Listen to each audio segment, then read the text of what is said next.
Guys, welcome back to my channel. അപ്പോൾ ഇന്നത്തെ video എന്ന് പറയുന്നത് നമ്മളോട് കുറച്ച് പേര് കുറേ ഡൗട്ട്സൊക്കെ ചോദിച്ചിട്ടുണ്ട്. അതായത് കേട്ടിട്ട് പാസ്സാവണമെന്നുണ്ടെങ്കിൽ എത്ര മാർക്ക് വേണം എന്നുള്ളത്. ഇപ്പോൾ നമ്മുടെ റിസൾട്ട് ഇപ്പോൾ ഓൾറെഡി അനൗൺസ് ചെയ്യാൻ റെഡിയായിട്ട് ഇങ്ങനെ നിൽക്കുവാണ്. അപ്പോൾ ആ ഒരു കൺഫ്യൂഷൻ തീർക്കാൻ വേണ്ടിയിട്ടുള്ളൊരു വീഡിയോ ആണ് ഇതെന്ന് പറയുന്നത്. അപ്പോൾ നിങ്ങൾ ഈ ചാനലിലേക്ക് പുതിയതായിട്ടാണെന്നുണ്ടെങ്കിൽ ഈ ചാനലൊന്ന് സബ്സ്ക്രൈബ് ചെയ്തേക്കുക. ഒപ്പം തന്നെ തൊട്ടടുത്തുള്ള ബെൽ ബട്ടൺ കൂടി ഒന്ന് എനേബിൾ ചെയ്തേക്കുക. അതേപോലെ ഈ വീഡിയോസൊക്കെ നിങ്ങൾക്ക് യൂസ്ഫുള്ളായി തോന്നുന്നുണ്ടെങ്കിൽ നിങ്ങളുടെ ഫ്രണ്ട്സിനും കൂടിയൊക്കെ ഒന്ന് റെക്കമെൻഡ് ചെയ്ത് ഷെയർ ചെയ്ത് കൊടുക്കുക. അപ്പോൾ നമുക്ക് വീഡിയോയിലേക്ക് കിടക്കാം. അപ്പം ഞാനിവിടെ പറയാൻ പോകുന്നത് കാറ്റഗറി 2-ൻ്റെയും 3-ൻ്റെയും കേസസാണ്. അപ്പം കാറ്റഗറി 2 ആണെന്നുണ്ടെങ്കിൽ നിങ്ങൾക്ക് നോക്കിയാൽ മനസ്സിലാകും. ഇപ്പോൾ എക്സാമൊക്കെ കഴിഞ്ഞ് ഇരിക്കുകയാണ് നമ്മൾ. അപ്പം കാറ്റഗറി 2ലേക്ക് വരുമ്പോൾ എന്താ, നമുക്ക് സൈക്കോളജി 30 മാർക്കിന് ക്വസ്റ്റ്യൻസ് വന്നിട്ടുണ്ട്. അതേപോലെ ഇംഗ്ലീഷിൽ നിന്നൊരു 30 മാർക്കിന് ക്വസ്റ്റ്യൻ ഉണ്ടാവും. മലയാളത്തിൽ നിന്നൊരു 30 മാർക്കിന് ക്വസ്റ്റ്യൻ ഉണ്ടാവും. പിന്നെ സയൻസ് ആൻഡ് മാത്സ് ഇല്ലെങ്കിൽ സോഷ്യൽ സയൻസ്, അത് നമ്മൾ ഓപ്റ്റ് ചെയ്യുന്ന സബ്ജക്റ്റ് ഏതാണോ അതനുസരിച്ച്. അപ്പോൾ ആ ഒരു സബ്ജക്റ്റിൽ നിന്ന് 60 മാർക്ക് ക്വസ്റ്റ്യൻ ഉണ്ടാവും. അങ്ങനെ ടോട്ടൽ 150 മാർക്സിലായിരുന്നു നമ്മുടെ എക്സാം നടന്നത്.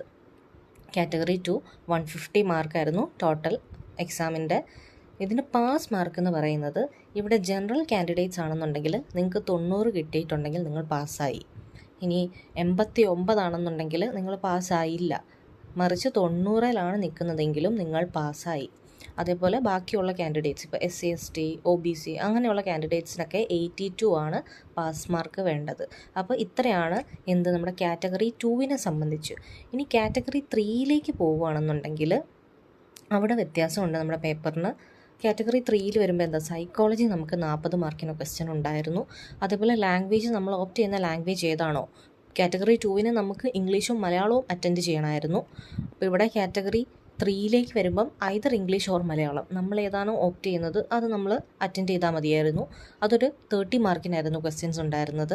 പിന്നെ നമ്മുടെ സബ്ജക്റ്റ്, അത് ഓരോരുത്തരുടെ സബ്ജക്റ്റ് അനുസരിച്ച്, ഇപ്പോൾ സയൻസ്, പിന്നെ അതുപോലെ തന്നെ മാത്സ്, മലയാളം, അങ്ങനെ പല സബ്ജക്ട്സ് ഉണ്ടല്ലോ. അപ്പോൾ അവനവൻ്റെ സബ്ജക്റ്റ് അനുസരിച്ച്, അപ്പോൾ ഒരു സബ്ജക്റ്റിൽ നിന്നും 80 മാർക്സിനുള്ള ക്വസ്റ്റ്യൻസ് ചോദിച്ചിട്ടുണ്ടായിരുന്നു. അങ്ങനെ അവിടെയും ടോട്ടൽ 150 മാർക്സിനായിരുന്നു എന്തുണ്ടായിരുന്നത്, എക്സാം നടന്നത്. അപ്പം ഇവിടെയും എന്താണ്, നമ്മുടെ പാസ് മാർക്ക് എന്ന് പറയുന്നത് ജനറൽ ആണെന്നുണ്ടെങ്കിൽ 90 ഉണ്ടെങ്കിൽ നിങ്ങൾ പാസ്സായി.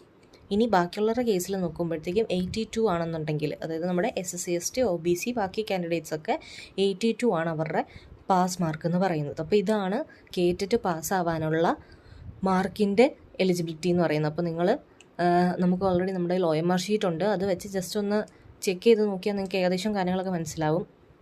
റെക്ടിഫൈഡ് കീയും വന്നിട്ടുണ്ട്, അതൊക്കെ വെച്ചിട്ട് നോക്കി ഇരിക്കുക. ഇന്ന് നമുക്ക് റിസൾട്ട് വരുമോ ഇല്ലയോ എന്നുള്ളത് നമുക്ക് വെയിറ്റ് ചെയ്യാം. അപ്പോൾ ഈ വീഡിയോ നിങ്ങൾക്ക് യൂസ്ഫുള്ളായി തോന്നിയിട്ടുണ്ടെങ്കിൽ ജസ്റ്റ് ഒന്ന് ലൈക്ക് ചെയ്തേക്കുക. അതേപോലെ നിങ്ങളുടെ ഫ്രണ്ട്സിനൊക്കെ കൂടി ഒന്ന് ഷെയർ ചെയ്ത് കൊടുക്കുക. ഇങ്ങനെ ഒരു ചാനലുണ്ടെന്ന് ജസ്റ്റ് ഒന്ന് ഷെയർ ചെയ്യുക.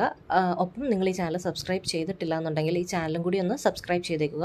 അപ്പോൾ ഇതുപോലെ എന്തെങ്കിലും യൂസ്ഫുൾ ആയിട്ടുള്ള വീഡിയോസൊക്കെ മുമ്പോട്ട് പ്രതീക്ഷിക്കാം. നിങ്ങൾക്ക് എന്തെങ്കിലും വേണമെന്നുണ്ടെങ്കിൽ നിങ്ങൾ കമൻറ്റ് സെക്ഷനിൽ ജസ്റ്റ് ഒന്ന് മെൻഷൻ ചെയ്താൽ മതി. അപ്പോൾ അടുത്ത വീഡിയോയിൽ കാണുന്നതായിരിക്കും. എല്ലാവർക്കും ബൈ ബൈ.